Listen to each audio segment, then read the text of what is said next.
দীর্ঘ নির্বাচনী প্রক্রিয়া শেষে নতুন সরকার দায়িত্ব নিয়েছে। তবে সাধারণ মানুষের প্রত্যাশা স্পষ্ট, প্রথমেই চাই নিত্যপণ্যের দাম নিয়ন্ত্রণ। গরিব মানুষ যেন একটু শান্তিতে থাকতে পারে। প্রচুর তো দাম, ওই দাম যদি কমে তাহলে আমরা আশা করি যে একটু শান্তিতে থাকতে পারবো আমরা। শিক্ষা ও স্বাস্থ্য খাতেও সংস্কারের প্রত্যাশা রয়েছে। বিশেষ করে সরকারি হাসপাতালে মানসম্মত সেবা নিশ্চিত করার দাবি তুলেছেন অনেকে।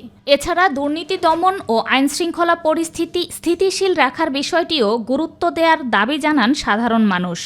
নতুন সরকার নিয়ে আমাদের প্রত্যাশা খুবই ভালো। আশা করি এই সরকার আমাদের দেশের উন্নতির জন্য সর্বোচ্চ চেষ্টা করবে এবং দেশের আইন ব্যবস্থার উন্নতি করবে, এটুকুই চাই। নতুন সরকারের পথটা দেখি আমরা তো বহুত এমনি জ্বালা যন্ত্রণা যাতে না থাকে। চাঁদাবাজ মুক্ত জন হয়। আমাদের কাছে তো অনেকে টাকা চায়, এতে চায়, পুলিশে চায়, এতে চায়, টাকা যাতে না চায়। মামলাগুলি যাতে নির্ধারিত আসে, কারণ আমাদের এখন নির্ধারিত মামলা করছে 1000, ডাবল করছে ডিজিটাল, যে 1000-এর মামলা খাইলে 2000-2000-এর মামলা পরে আসে 4000, 4000-এর পরে আসে 8000। এটা যাতে এই ডিজিটালটা যাতে না থাকে, নির্ধারিত নিয়মের ভিতরে যদি থাকে তা আমাদের জন্য একটু সুবিধা হয়। সাধারণ মানুষের চোখ এখন সরকারের প্রথম 100 দিনের কর্মপরিকল্পনার দিকে। প্রত্যাশা পূরণে কতটা সফল হবে নতুন সরকার, সেটি সময়ই বলে দেবে। আমরা আশা করি যে আমাদের নতুন ভবিষ্যৎ সুন্দর হবে, মানুষ শান্তিতে বসবাস করবে।